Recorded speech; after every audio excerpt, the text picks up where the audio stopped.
بسم اللہ الرحمن الرحیم۔ محترم سامعین کرام، السلام علیکم ورحمۃ اللہ وبرکاتہ۔ آپ کے سامنے یہ باتیں آ رہی ہیں کہ مرنے کے بعد ہم سب کو زندہ ہونا ہے، اور یہ ایک کھلی ہوئی حقیقت ہے جس سے کوئی انکار نہیں کر سکتا، اور اس کے اوپر مؤلفین نے کئی ایک دلائل قرآن سے پیش کیے تھے جس کو آپ نے کل کے سبق میں ملاحظہ فرمایا۔ اب جو ہے مؤلفین کچھ دلائل فرماتے ہیں، وہ ان کا تعلق حسی دلائل سے، حالانکہ اس کا بھی ذکر قرآن ہی میں ہے، ان واقعات کا ذکر قرآن ہی میں ہے، لیکن وہ ہے کہ واقعی ہماری آنکھوں نے دیکھا، انسانی آنکھوں نے دیکھا کہ مر گئے اور پھر زندہ ہوئے، اور اس دنیا میں مرنے کے بعد زندہ اللہ نے کئی لوگوں کو کیا ہے۔ اس سے متعلق کئی ایک واقعات جو ہے مؤلفین اشارہ فرماتے ہیں اس جانب۔ فرماتے ہیں کہ اللہ تعالیٰ نے اپنے بندوں کو اس دنیا میں زندہ کر کے دکھلایا ہے، اور اس کی کئی ایک مثالیں سورہ بقرہ میں، قرآن شریف کے سورہ بقرہ میں موجود ہیں، جن میں سے ایک واقعہ ہے موسیٰ علیہ السلام کی قوم کو، جن کو مارنے کے بعد دوبارہ زندہ کیا تھا۔ یعنی موسیٰ علیہ السلام کی قوم میں کچھ لوگ کو مارنے کے بعد اللہ نے اس دنیا میں زندہ فرما دیا تھا، جس کو اللہ نے قرآن کی اس آیت میں فرمایا ہے، اعوذ باللہ من الشیطان الرجیم، بسم اللہ الرحمن الرحیم،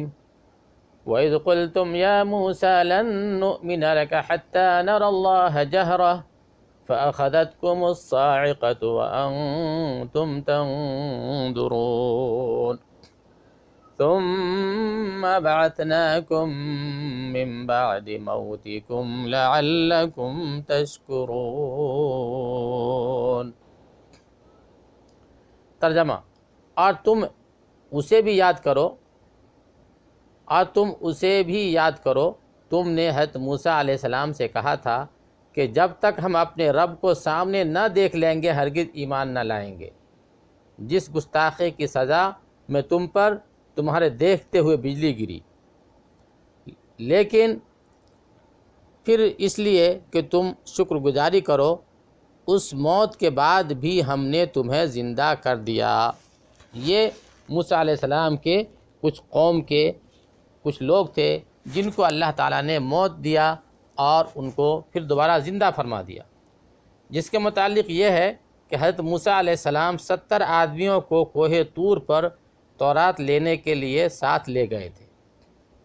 جب حضرت موسیٰ علیہ السلام واپس آنے لگے تو انہوں نے کہا کہ جب تک ہم اللہ تعالیٰ کو اپنے سامنے نہ دیکھ لیں گے ہم تیری بات پر یقین کرنے والے نہیں ہیں، جس پر اللہ تعالیٰ کا عتاب نازل ہوا اور ان پہ بجلی گری اور وہ سب کے سب مر گئے۔ حضرت موسیٰ علیہ السلام سخت پریشان ہوئے اور ان کی زندگی کی دعا کی، جس پر اللہ تعالیٰ نے انہیں دوبارہ زندہ کر دیا، اللہ نے دوبارہ انہیں زندہ کر دیا۔ تو اس طریقے سے یہ وہ واقعہ ہے جس کو یہ دنیاوی آنکھوں نے دیکھا کہ یہ لوگ جو ہے گستاخی کی سزا میں مارے گئے اور پھر موسیٰ علیہ السلام کی دعا پہ دوبارہ زندہ کر دیے گئے، کہ موسیٰ علیہ السلام نے فرمایا کہ یا اللہ آپ انہیں زندہ فرما دیں، نہیں تو ہماری قوم کے جو باقی لوگ ہیں وہ ہمارے اوپر اور بھی ایمان نہیں لائیں گے۔ تو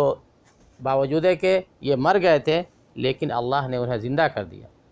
تو یہ بتانا ہے کہ کچھ لوگ مرنے کے بعد اس دنیا میں بھی زندہ ہو چکے ہیں، تو کیا اللہ تعالیٰ اس بات پہ قادر نہیں ہے کہ مرنے کے بعد پوری دنیا کے انسانوں کے مرنے کے بعد پھر سے دوبارہ زندہ کرے؟ بے شک اللہ اس پہ قادر ہے، اور اللہ کے لیے کوئی چیز محال نہیں ہے۔ تو آج کے سبق میں اسی ایک واقعہ کی طرف اشارہ کرنا تھا جس کو اللہ تعالیٰ نے موسیٰ علیہ السلام ان کی قوم سے متعلق قرآن میں سورہ بقرہ میں ذکر فرمایا ہے۔ انشاءاللہ اسی سے متعلق کچھ اور واقعات جن کا ذکر قرآن میں آیا ہے ہم اگلے سبق میں پیش کریں گے۔ اللہ تعالیٰ ہم سب کو صحیح عمل کی توفیق نصیب فرمائے۔ وآخر دعوانا ان الحمد للہ رب العالمین۔